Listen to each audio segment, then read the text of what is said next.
Great. Another sunny day. Another sunny day, yes. So, yous are all very welcome back, gentle listeners. We're going to get into it today. It's going to go off the deep end, isn't it, Niamh? I think so. Yeah. We're going to talk about the days of Genesis. Yeah. We're going to have fun. Before we do go off the deep end, can I just give you our details? If you want to get in touch with us, call in, phone, send us your messages. We'd love to hear them. So, if you want to call us, it is 01 412 3456. That's 01 412 3456. And if you're calling from outside of Ireland, that's plus 353 1 412 3456. Plus 353 1 412 3456. And if you'd like to text or message in the WhatsApp, it's 089 467 2000. That's 089 467 2000. And if it's from outside of Ireland, it's plus 353 89 467 2000. That's plus 353 89 467 2000. And the email is info@radiomaria.ie. That's info@radiomaria.ie. And for anybody who still uses postal mail, anybody wants to send in some fan mail, anything like that, I'll receive the fan mail and I'll send all the hate mail to Niamh. It's Radio Maria Ireland, St Anthony's Business Park, Ballymount Road, Dublin 22. That's Radio Maria Ireland, St Anthony's Business Park, Ballymount Road, Dublin 22. Now somebody has to send in some, fan mail to Niamh now, just because of that slight. Isn't that right, Niamh? I'll be waiting. Monday is Valentine's Day, Gavin. It is. Told me. It is. So, today what I thought we would do is we had a few questions in the WhatsApp group, didn't we? Yeah. Gentle listeners, anybody who's tuning in and seeing us live, when you see us looking at our phones, we're definitely not bored. We're actually reading out your questions and looking for your questions. There's so many of them. Please do send in some of these questions to the WhatsApp group. We do like getting them and we do like addressing them. If we don't get them addressed during the show, we will certainly follow up, and we've got some great questions. We're going to do some thematic shows, and that brings me to the next point, is that of the Tuesday of this week, Niamh and I were in recording a show. We were in recording this show, and it was a thematic show, and the reason why we're doing it is because next week I will be in Limerick doing Theology on Tap, and Niamh will be joining me there. Not as my sidekick this time, but to hammer me with questions. We're doing Theology on Tap in Limerick. So anybody in the Limerick area or in and around Limerick would want to come along and just hear a bit of theology in a bar, drinking Guinness. Sounds ideal. Yeah. Or your alcohol-free Guinness, which they do now. If you want to come in and learn a wee bit of theology, I'll be talking about the life of learning and the Christian life. And this has been organised by the wonderful Niceville Dominican sisters there in Limerick. We're going to be in Bobby Burns Bar in Limerick at 8 o'clock. And we're informed finger food will be provided. So we'll not be here with you live next week, so we pre-recorded a show, and in this show Niamh's instructions were to think of every problem she could think of, every issue about the Catholic faith, and to ask me about it. Yeah. And so she brought some great questions. We've already recorded the show. It's going out next week. So those of you who would like to tune in then next week, 2 to 3, tune into that. And if you don't think that we address these questions adequately, travel down to Limerick, come see us in Bobby Burns, and we'll, have some more engagement. But for now, will we get on with the show? We'll get stuck in. So, one of the questions that came through was, and it's a very easy question to answer, very, very straightforward. I don't think I'm going to have any issue answering this one, is philosophy taught in secondary schools? Not explicitly. Not explicitly. I suppose every secondary school has a philosophy, doesn't it? Yeah, you can't help having a philosophy in a school, and that's an interesting question in its own right. When we talk about, kind of a neutral education, every education has to have a philosophy to it because it has a vision of the human person which you're trying to form. But is philosophy as a subject taught in secondary schools? I suppose that's an issue. Did you come across it in secondary school, Niamh? No, not that I remember. I think maybe in some religion programs it does, but not in the ones that I would have looked at anyway, no. Well, for me, my own story, I did. I went to school in the north, in Belfast, and when we did our A levels, which is like your leaving certs down here, I picked religion, and as part of doing religion, we did the Synoptic Gospels and philosophy of religion. and that was my exposure to philosophy. I think in some of the religion leaving certs down here, philosophy is on the curriculum, and I have spoken to some leaving cert groups just on the philosophy that they're doing, but I don't think it's a formal subject, which is a shame, because I think that if young people are able to study physics, chemistry, biology, mathematics, this sort of stuff should be no problem for them. Interesting fact, I picked religion in place of mathematics. I wanted to do mathematics, and I couldn't get mathematics. I picked religion instead. Okay, so, interesting style of learning. There you go. But yeah, it is a shame that there is no philosophy on the books at schools. It would be great to see it, an actual dedicated philosophy course, because it is something like those other theoretical disciplines that you can get across young people. And being a father of young people, I know that young people do enjoy this sort of hard-headed thinking. They're not just interested in what's fun for them. Why would you want to learn what's fun for you? You want your mind to be challenged, don't you, Niamh? Yeah, I mean, it's young people who ask the most questions. The older you get, the less you kind of are intrigued. Yeah, so there's no need to insulate them from the wonderful world of philosophy.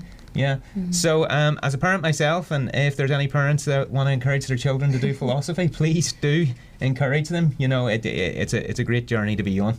Okay. Well, that's the first question. That was straightforward really enough. Right, on to the next question. Now, I've jotted the question down, but I would just, for the person that asked it, I would just like to read out the actual question. Okay, so this person who has written in, his name is Ken. He's got an interesting email, OP dude. So he refers to himself as the OP dude, which is great. So he sent in this question by email. He's not able to tune in regularly. So Ken, if you're listening to the recording, well, we're answering your question. You were wondering if we would, and so we're answering it. So hopefully you come back and you get this. So Ken is having trouble understanding the common Thomistic answer to the problem of evil. So gentle listeners, for those of you who don't know what Thomistic means, it just means Thomas Aquinas. So Thomas, Thomistic, so a position is Thomistic when it's the position of St. Thomas Aquinas. So Ken says he's having trouble understanding the common Thomistic answer to the problem of evil. Particularly, it's in the area where some Thomists, it'd be good to know who you had in mind here, would say that evil is a privation. I think all Thomists hold that, if they're Thomists. How is it that a thing with actuality is in existence, and yet a privation is not in existence? Are there different modes of existence? Moreover, why can't actuality be bad? Why can't privation be good? Thank you in advance. Okay, Ken, so let's dig into the weeds of that. So what Ken is referring to there is the privation of goodness account of evil. So you're familiar with that, Niamh, aren't you? Would you like me to talk about it, or would you like to talk about it? I think you should. Okay. The privation of evil, or the privation of good account of evil, is the idea that evil isn't an actual thing. Okay, so it's not a thing in itself. It's parasitic upon things. It signifies a deprivation in things. So what you have is that all reality is some manifestation of goodness. All reality is good in itself. And what evil is some sort of deprivation of that goodness. It's a lack in that goodness. So the way it was put to me once, and I think the way we've spoken about it before, Niamh, is that it's like a hole in the sock. So it's not an actual thing. Think about a hole in the sock. It's like, it's a lack of material being there. It's not some different sort of material being there. It's a lack of material. So you can have socks which, have different colours in them, and that's grand. But evil isn't just like there being a different colour in the sock, one part dark, one part white. Evil is when there's like nothing there in the sock, and that's the privation account of evil. So the common Thomistic response to the problem of the reality or the existence of evil, this isn't the Thomistic response to the problem of suffering, how we deal with suffering, but with the reality of evil. Why would God create something which has evil in it? Is that God only creates things. Evil itself is not a thing. It's a lack of something. And whatever God creates is always going to be other than himself, so it's always going to be lacking in some sort of way. Now, everything that he creates is good, but it's not pure goodness.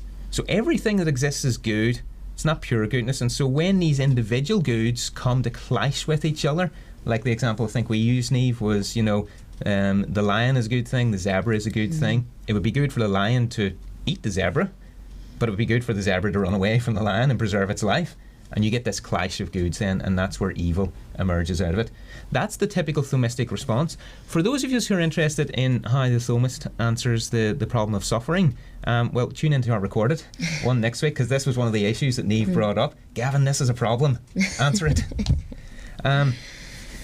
So that's kind of just an overview of what Ken is getting at here. But now Ken specifically asks, how is it that a thing with actuality is in existence, yet a privation is not in existence? And see, there's a subtle issue here going on, because Ken uses the language there of something being in existence, where it's better to say that something exists.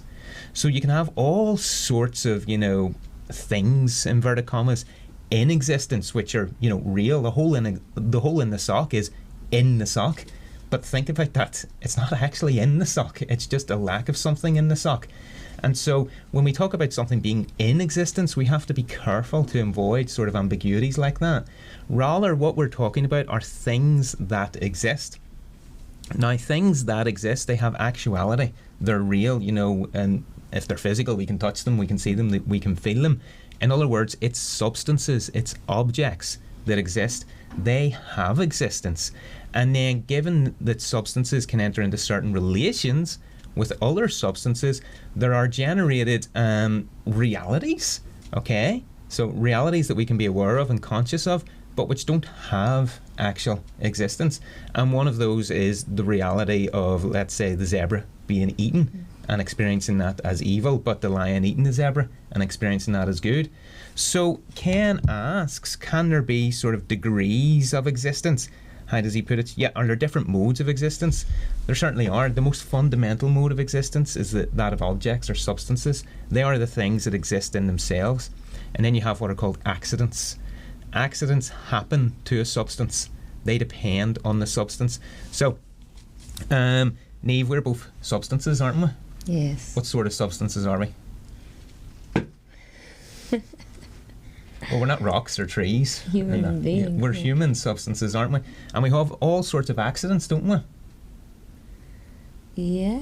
Such as a quantity, yeah?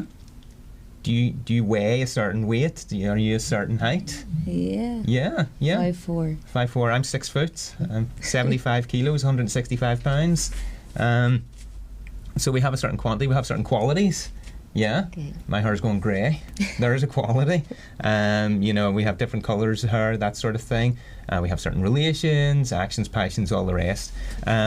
So these accidents, they wouldn't be without the substance in which they exist.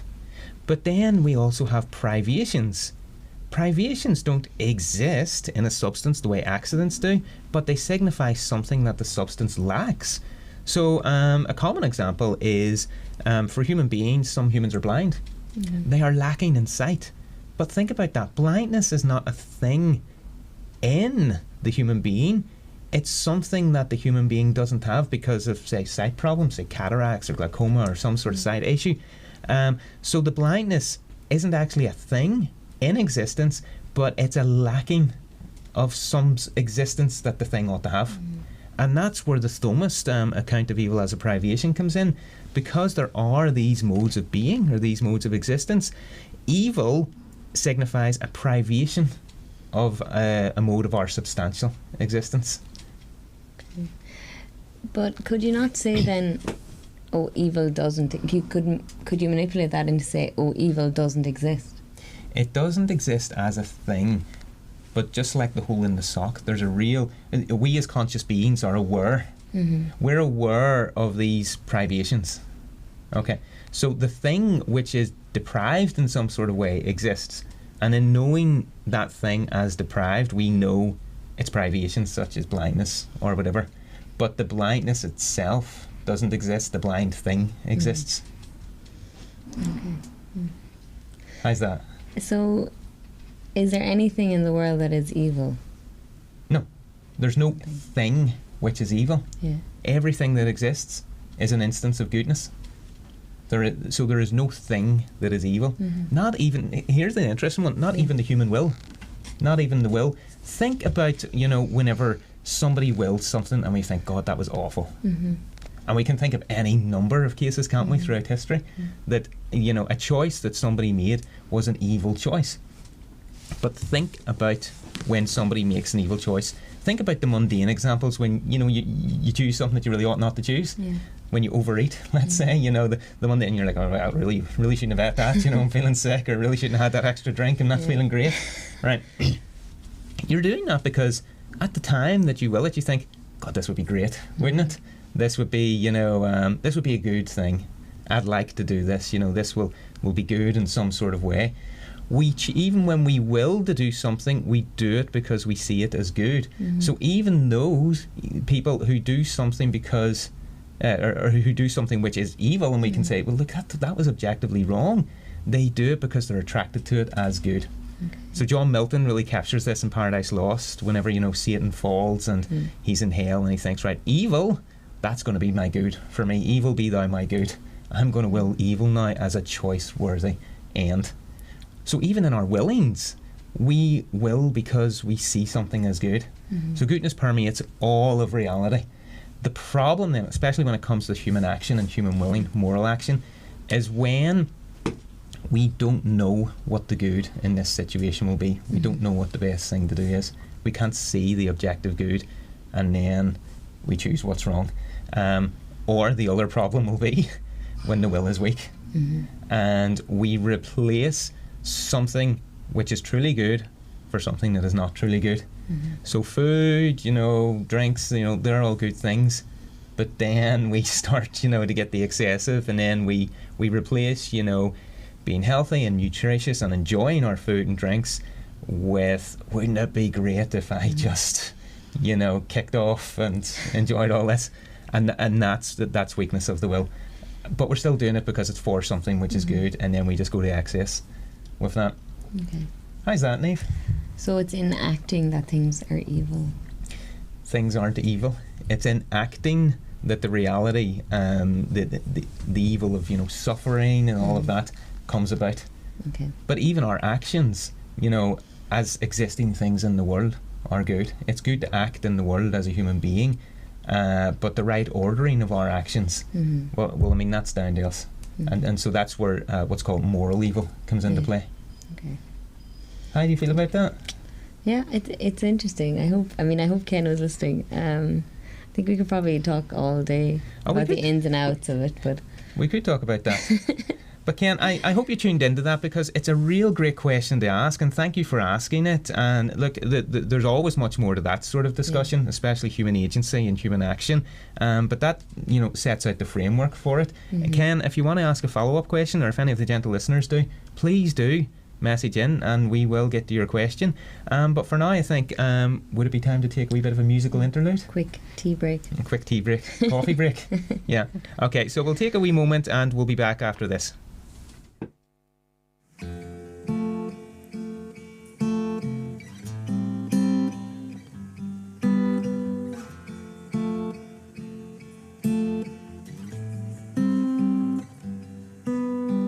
God of creation, there at the start, before the beginning of time.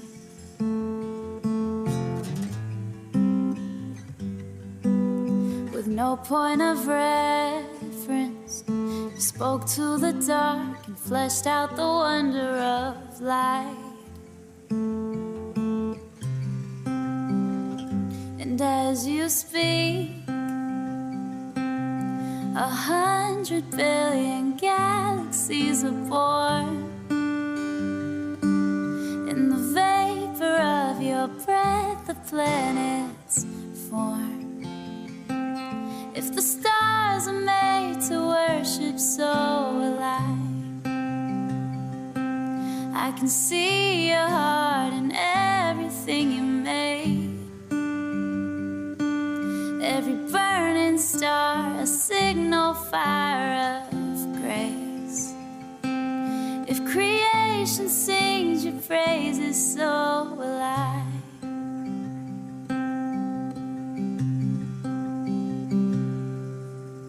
God of your promise, you don't speak in vain, no syllable empty or void.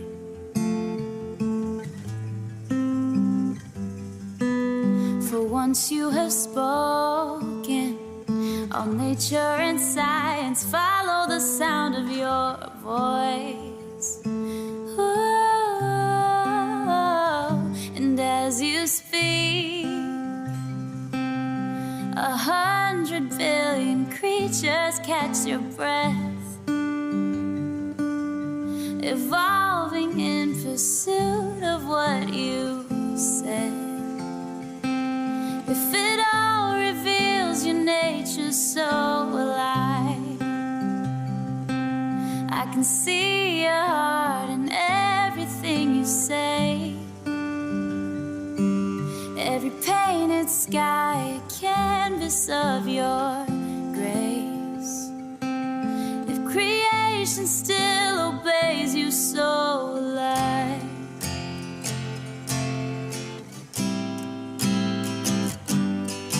oh, yeah.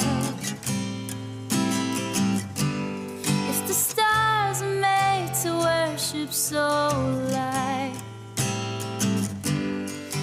mountains bow in reverence so alive, if the oceans roar your greatness so alive, for if everything exists to lift you high, so alive. Welcome back, gentle listeners. I hope we got a cup of tea, cup of coffee. Yeah. Gentle listeners, we already have had a few messages coming in. So first of all, thank you for tuning in. You know, people, you know, are really starting, you know, to get on board with this. The messages that we've had coming in, so before we get on to our next segment, they're just informing us, and this is terrific. Yeah. Miriam Roscommon has pointed out that there's a pure philosophy short course, a junior cycle subject, that Mary herself taught at a girls' school who were exempt from doing Irish, she said that the engagement was exemplary. Okay, and this is what I get when I, you know, see young people and I, you know, do philosophy with them. They love it. Mm-hmm. They really do. And also, Ailish in Kerry has told us about a secondary school in Cork which has philosophy as a subject. So this is terrific, you know, seeing this sort of pop up here, there and everywhere. So all you people out there, you know, with you know, the kids going to the secondary schools, if they're doing philosophy, tell them about our philosophy at St Patrick's. There's a tattooed philosopher in St Patrick's and Maynooth. Yeah, with chains, who looks nothing like a philosopher, by the way, but we'll be there to teach them philosophy if they want to come along. So very thank you. girly sidekick. So, gentle listeners, we have had a great question come in, but we are going to postpone it to the third part because we did promise you a segment on the days of creation, and we want to get that in the middle of the show. Now that the coffee has been made, you've maybe sort of warmed up and you've sunk into it, we do want to talk about the days of creation, but we have had a great question on if all of reality is a manifestation of the good, what about the devil and hell? Aren't they pure evil? Yeah. So we're going to address that question in our third segment. Okay, so stay with us beyond the days of creation. Make a stronger coffee for when we get to the third section. But for now, we're going to look at the days of creation. Now, what prompted this was that somebody asked about evolution. Do you remember last week when we did the existence of God? Yeah. And all God is a everything is a manifestation of the reality of God. And somebody asked about evolution. Does evolution make creation less probable? And it was sort of pointed out last week, well, everything that exists just is a participation or a manifestation of God's existence, just like all the light. You know, the sun illuminates everything on the earth, and what's happening on the earth is going all about its business whilst being illuminated by the light of the sun. So all creatures go about their business whilst being illuminated by the light of God's existence. So things engaged in evolutionary processes can still participate in God's existence. That doesn't render it problematic. But there's this book, well, not a book, but a collection of books called the Bible. And in the first book of the Bible, there's the book of Genesis, which gives us a creation account of 6 days, which would seem to have a wee bit of trouble with evolution. Is that the question? Well, I think it's a nice reminder that God is the creator of all things. It is. But you said 6 days, was there not 7? No, he rested on the 7th. Okay. He created all things within 6 days. Yeah. Gentle listeners, I am going to take you through the 6 days of creation, okay?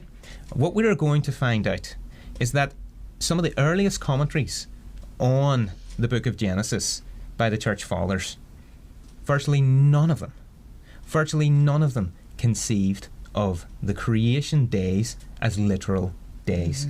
Now, there were some church fathers who did think the creation occurred through a temporal process. So you just imagine the temporal processes, of the gradual development of the universe and evolutionary processes. There were some church fathers who thought the creation was temporal like that.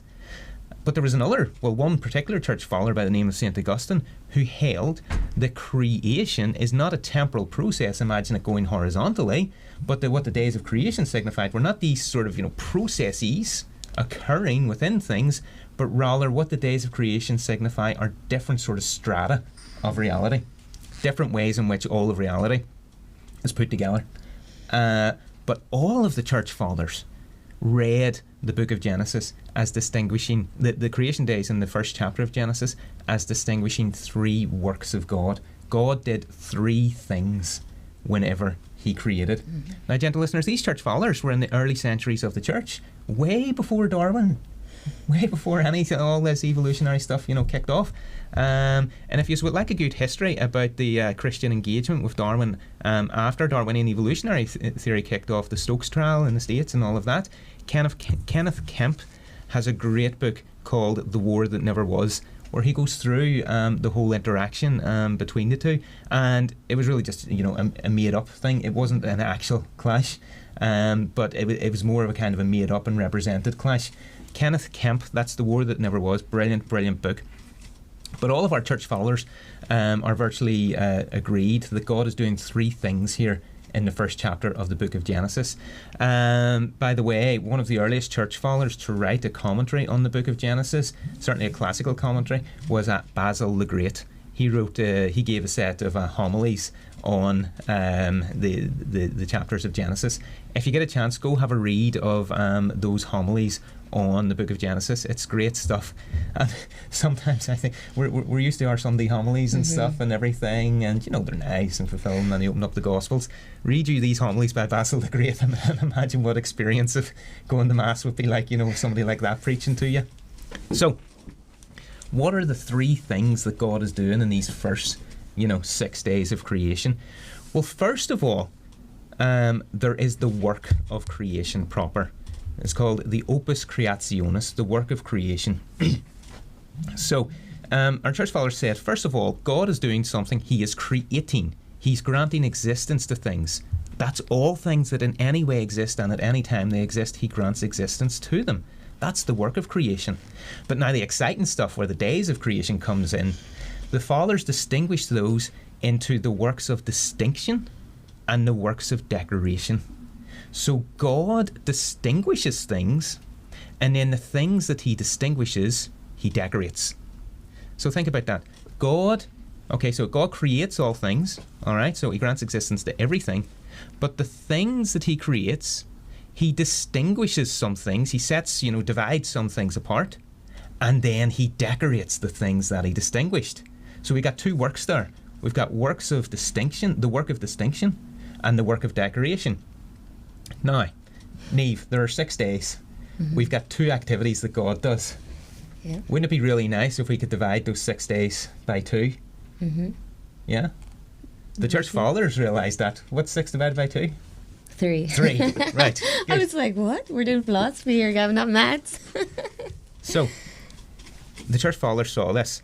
We have 6 days, but there's 2 works that God does. The first 3 days of creation in chapter 1 of Genesis are the days of distinction. God distinguishes something on the first day, the second day, and the third day. Okay? The next 3 days, days 4, 5, and 6, they're the days of decoration. The first day that God distinguishes on day 1, he decorates on day 4. The first day of decoration corresponds to the first day of distinction. So what he distinguishes on day 1, he decorates on day 4. What he distinguishes on day 2, he decorates on day 5, the second day of decoration. What he distinguishes on day 3, he decorates on day 6. And given everything has been distinguished and everything has been decorated, there's nothing more to do.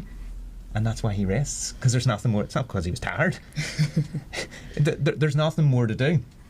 So, gentle listeners, what I'm going to take you through here is that understanding of this book of Genesis. We're going to see each day of distinction, and then how what was distinguished on each day is decorated on each day of decoration. You excited? Yeah, I am. I'm really excited. I'm looking forward to this. Okay. And listeners, this was all in the Church Fathers. All, back round about the 5th, 4th and 5th century. St. Augustine, he wrote a literal commentary on Genesis. If anybody reads St. Augustine's Confessions, book 12, just after he discusses time and eternity, he talks about this material. So really, these Church Fathers, they knew the Scripture and they knew what they were talking about, and they weren't foolish. Definitely weren't foolish. Okay, so we have our Bibles in front of us. So, day 1. So I'm just going to read you what he distinguishes on day 1. We're not going to read the whole chapter. But on day 1, in the beginning, God created heaven and earth. There you go. That's what he distinguished in the beginning. We got the heavens and we got earth. That's it. We've distinguished heaven and earth. That's what's distinguished on day 1. Heaven and earth now are distinguished. Notice they're not decorated yet. We don't have stars or heavenly bodies or anything like that. We just have the heaven and earth is distinguished. So now we've got heaven and earth. They're distinguished from each other. Okay, brilliant. What do we got on day 2? We'll jump forward to verse 6. God said, "Let there be a firmament made amidst the waters, and let it divide the waters from the waters." What's this firmament which divides the waters from the waters? So there's waters divided. There's some waters which are above and some waters are which are below. What do you think the waters above are? The clouds. The clouds. The clouds. Literally, it's the clouds. The firmament is the atmosphere which divides the waters above it, which are the clouds, from the waters below, which are on the earth. So we've got this firmament, right? And we have the waters below it, which are on the earth, and we have the waters above it, which are the clouds, and then we have the heavens. Okay, so we've had the heavens and the earth have been distinguished on day 1. On day 2, we have the firmament, which separates the waters from each other. Then on day 3, what do we get? We'll bounce forward to verse 9. Let the waters that are under the heavens, so not the clouds now, but the waters which are under the heavens, those are the waters on earth, let them be gathered together into one place, and let the dry land appear. So on the earth now, we've got the waters on the earth, they've been separated from the dry land. So we've got waters separated from dry land. So on the first day, we distinguished between heaven and earth. On the second day, we distinguished between the clouds and the waters on the earth. Now on the third day, we've distinguished between the waters on the earth and the dry land. So we've got all these things distinguished. But like an empty house, we need to decorate these, don't we? Yeah. So each of these distinctions, so that's the work of distinction, those first 3 days, each of those have been distinguished. Now let's go to the days of decoration. Each day of decoration, 4, 5 and 6, is going to correspond to each day of distinction, 1, 2 and 3. So they fit together like a glove. So day 1 of distinction, we distinguish the heaven and the earth. Day 1 of decoration, that's day 4. What does God create? Well, let's have a wee read. Chapter 14. Let there be lights made in the firmament of heaven to divide the day and the night. Stars and moon and heavenly bodies. He's decorating what he distinguished on day 1. We had the heaven and the earth, and now the heaven and the earth are being decorated. So there you are, the first day of decoration, that's day 4. Let there be lights made in the firmament of heaven to divide the day and the night. So we've decorated what we distinguished on day 1. Let's get to the second day of decoration, because that's going to correspond to day 2 of distinction. So on day 2, there was distinguished a firmament made amidst the waters. Let it divide the waters from the waters. So we have the waters above and the waters below. God's going to have to decorate these waters. What do you think he decorates the waters with? Well, let's have a look at the second day of decoration. This is verse 20. Let the waters bring forth the creeping creature, having life, and the fowl that may fly over the earth under the firmament of heaven. So we have the waters bringing the creeping creatures which are having life. There's our fishes in the sea. So the seas now have their decorations. And then we have the flying creatures which fly in amongst the clouds. There's those waters have been decorated now. So the waters were distinguished on day 2. They've now been decorated on day 5, the second day of decoration. And then finally, day 6. On day 6, we're going to decorate what was distinguished on day 3. Now, what was distinguished on day 3? Let the waters that are under the heaven be gathered together into one place, and let the dry land appear. So the dry land appears on day 3. What do you reckon he's going to decorate that with? We'll look to verse 24, day 6. let the earth bring forth the living creature in its kind, cattle and creeping things and beasts of the earth, according to their kinds. So he decorates the dry land on day 6, which he had distinguished on day 3. So the third day of decoration decorates what was distinguished on the third day of distinction. So it interlocks and fits together like a glove. So what our church fathers realised, of St. Augustine in particular, what was being said here, is that these creation days of Genesis signify the different things that God has created. Some things are just distinguished from each other, and some things decorate what are distinguished. That's what they realised. And so whenever evolution came about, you will notice Catholic theology didn't really sort of have too much to worry about that, because this was part of our Catholic theology, of our thinking about creation. So evolution wasn't a problem, because all Genesis said to us was that, well, look, this is how everything is distinguished and decorated. And so what's there to worry about? What's the issue? Niamh, have you ever come across that before? No, and I obviously, as a theology student, have read the account of Genesis just even today. And I'd never seen the interlock, the 3 days, I guess, like you have described there. I do have a question, though. You do? So in reading Genesis, like the problem of evolution for me is not totally obvious and doesn't have to be. But the problem, what about the Big Bang? Where did the Big Bang come? Which day? So remember, the days of Genesis don't signify any sort of temporal period. What they signify are the sort of things that exist.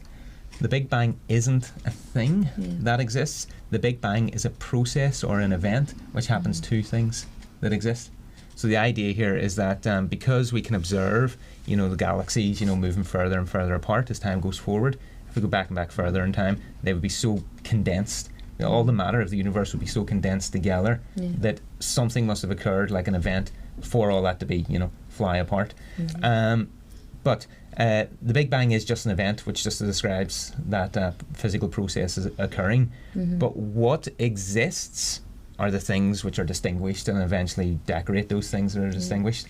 But because the Big Bang isn't a thing, it's just something that happens to things. Okay. How does that sit with you? Yeah, no, that does. It makes sense. But so the first line of Genesis, in the beginning, when God began. Yeah. When you think about a beginning, in principio, in arche, so the Greek is arche, so and Latin principio. It can mean two senses. It can have two senses. There is beginning in the sense of a chronological first. So the beginning of your life is, say when you were conceived, or the beginning of, after your date of birth, when you began school, that sort of thing. That's one sense of beginning. But there's another sense of beginning, or principium, principle. The principle of your life, the principal moment is, let's say your birth or your conception, or the principal day of school is the first. But then there's another notion of principle, is that on which things depend. So you think of the foundation of a house as the principle of the house. You think of, say, a cause as the principle of the effect. It doesn't have to be chronologically prior to it. So you can talk about God creating in the beginning as God's being the principle and foundation on which all of creation depends. So you can think about the beginning in this foundational way, not in a chronological sense. And gentle listeners, in the Middle Ages, there was actually, discussion over whether or not the universe had a beginning. And it's a matter of faith that, we do believe that it had a beginning. But one of our famous theologians, St. Thomas Aquinas, actually argued that you can consistently hold that the universe had a creator without its having had a beginning. Yeah. Maybe that's something we should leave to next week as a question. There's certainly a way to think about that, and there's a way in which we can affirm that. So it's not philosophically inconsistent to say that the universe was without a beginning, and yet it had a creator. It's just false that is the case. But it's not impossible for something to be without a beginning and yet to have a cause. So, but I think I know what we're going to be talking about in the way home in the car. So, gentle listeners, we'll leave that to next week. Well, actually, next week is a pre-recorded show, so we'll have to leave it to the week after. So, gentle listeners, if you tune in and we don't talk about that, somebody message in and make sure that we talk about that, okay? So, we're going to take a wee break, but just before we do, I'll just remind you of how to get in contact us with the text and the WhatsApp. It's at 089 467 2000. 089 467 2000, and from outside of Ireland it's at plus 353 89 467 2000. That's plus 353 89 467 2000, and if you'd like to email, it's info@radiomaria.ie. That's info@radiomaria.ie. So go make yourself a stronger cup of coffee now, because we're going to come back and we're going to talk about evil and the devil. Okay, so have a nice little break.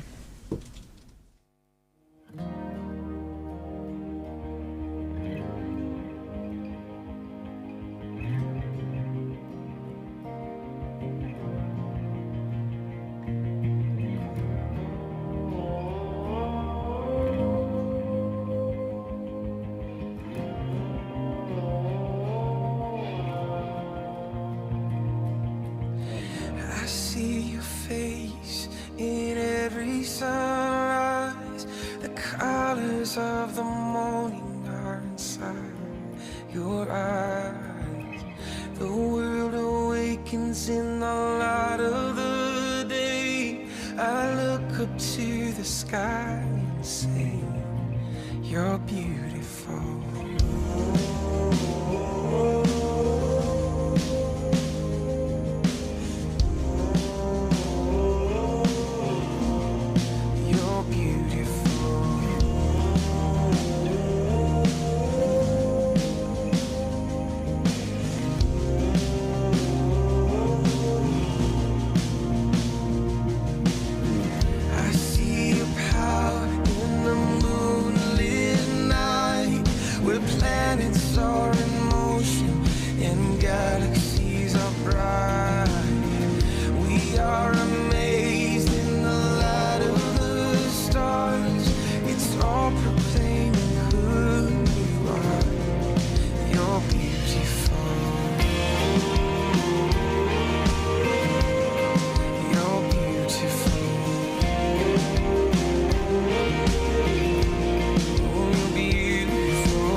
Hi, join me, Ruth, every Wednesday at 1:30 p.m. on Join the Team, where we will speak to one of our volunteers about the wonderful work they are doing to help share the gift of Radio Maria Ireland across the country. Tune in to find out how you too can help in our mission to go out to the whole world and proclaim the good news. Welcome back, gentle listeners. I hope you get yourself a very strong cup of coffee for this. We are going to talk about evil, because, as we were saying at the beginning, all of created reality is a participation in goodness. All of created reality is good, a manifestation of God. And as it was brought up last week, and as some people have been writing in and asking, what about the devil? What about hell? What about those who end up there? You know, but what about that? Is that a manifestation of God's goodness? So we're going to get into that now, okay? So brace yourselves. Niamh has warned me that we're going to have to finish on something. Yeah, it's a bit lighter than evil and the devil. A bit lighter than that. So in anticipation of a discussion of how we can have creation without a beginning, I'm going to leave you with a little thought experiment. Okay? So I'll leave you with that, and then you'll have to tune in a few weeks to hear us discuss it again. So the devil and hell. Ruth, what is the devil? Or who is the devil? The devil traditionally is like the fallen angel of Lucifer. Lucifer. Now, what is Lucifer? An angel. He's an angel. He is a seraphim. He's burning. So the seraphim are known as on fire with love for God. Okay, and Lucifer is the light bringer, Lucifer, so the one that brings light, the highest of all angels. Okay, now we say that things themselves are what are good. Okay, evil is some sort of deprivation. Okay, but the things themselves are good. So it's good to be a human being, precisely because we're human beings, we're sighted. But if we lose our sight, that's not a good thing. There's something actually happened to us, and unfortunately it meant we lose our sight. So there's some, privation of the goodness of our being. We are still good as the things that we are, but because of whatever has happened, we've lost our sight. Now the same goes for the demons. The demons retain their angelic natures.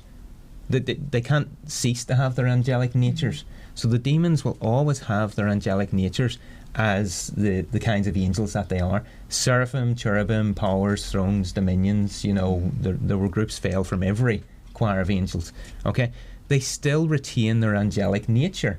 In that respect, even Thomas Aquinas says they're good because of that angelic nature. That doesn't mean they're making any good choices. So we distinguish then between the goodness of the thing, the thing which is good, and the choices that, say, if it's an intelligent agent, the choices that they make. So every single human person that exists or ever existed or ever will exist is good because they're human. They're the same things as you or I. And so we're all good given the kind of things that we are. But not every single one of us that exists has made very good choices. Yeah. Some make better choices, some make worse choices. We ourselves, day in, day out, make better and worse choices. Sometimes coffee number 6 before lunchtime isn't a great choice. Okay, now that's a pretty mundane example, but that's not a good choice, let's say, when you're under your 6th cup of coffee, or you're up all night writing your essay, or getting a book finished, or whatever. Okay, that's a mundane example. It's just difference in degree from the sort of, what we would call evil choices that people that we might describe as evil would make. It's not that they're evil as humans, because human nature is good. Human nature is not bad. If it was bad, why would God have become human? Okay? But because we know and we can will and we can act as agents, we can make bad choices. The choices themselves are bad. Okay? And they're always made because the one who chooses, makes the wrong choice, sees what they are choosing as a better choice to be made. So whenever we have the 6th cup of coffee, we see that as a better choice than not having more coffee. Whenever we eat the entire bowl of ice cream, or the entire tub, we see that as a better choice to be made than not having the ice cream. And Lucifer, as a lot of the discussion has gone with Lucifer, the fall is a result of pride.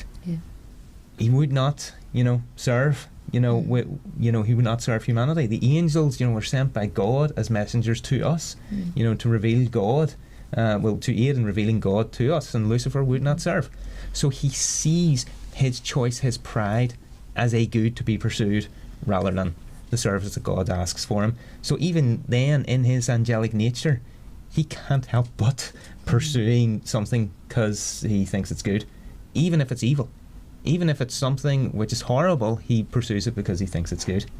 And you'll get that in Thomas Aquinas, and you'll get that in a number of the theologians, that such things are good in their nature, but the choices that they make are poor choices, which they make because they think they'd be better choices to make. Now, they're obviously wrong, and Lucifer knows that it's wrong, but yet they pursue it because they think it'd be better to do that than not do that. So even still, then, the angelic nature is a manifestation of God's goodness. Hell, then. So this has been asked a number of times, and I know somebody did ask, isn't hell a place of pure evil that God has created? Isn't hell a place of pure evil? Well, here's a question. Is heaven a place? I mean, you can't Google Maps it, no. So, heaven, redemption, salvation, okay, that's the resurrection, when we enjoy the resurrection, okay? It's we who are transformed with the resurrection, and we can enjoy the beatific vision, God willing, okay? If we're part of the blessed, we can enjoy the beatific vision. Where are we going to go? We're not going to go anywhere. It's our natures that are transformed. We're going to have this transformed bodily nature, and we will be able to enjoy the presence of God that Christ himself, when he was here on earth, enjoyed. That intimate presence of God we will perceive immediately. But what if you're not one of the blessed? Well, damnation occurs when somebody can't enjoy that presence of God. Not just not enjoying the presence of God, but can never enjoy the presence of God. God, who is the good, the source of all goodness. Now, God still loves these people, so he's not going to annihilate them out of existence. So they're still going to exist because God loves them, but because they have not directed their wills to God, they don't love God and have consciously turned away from God, they can't exist with God. Their being cannot soak up all that goodness of God that the blessed will have. And that's what, the hell of the damned is. And that's what, when the theologians talk about it, it's that experience of being separated from God, what Christ talks about. The darkness with the weeping and gnashing of teeth. It's being outside and not being inside. A lot of Christ's parables about this are about being on the outside, about, being cast out. So hell itself is being in this state, okay? And now the things which are in that state are human beings. Human beings are good. So still here, you don't have pure evil. You've got something which in its existence is good, but because it cannot enjoy the presence of God, it experiences its existence as lacking in any sort of goodness or consolation. Okay. So when we say things are pure evil, that's kind of just a wrong use of language. Yeah, it's usually an emotive use of language which expresses our horror at something that we think of as being absolutely, awful. We say that's pure evil.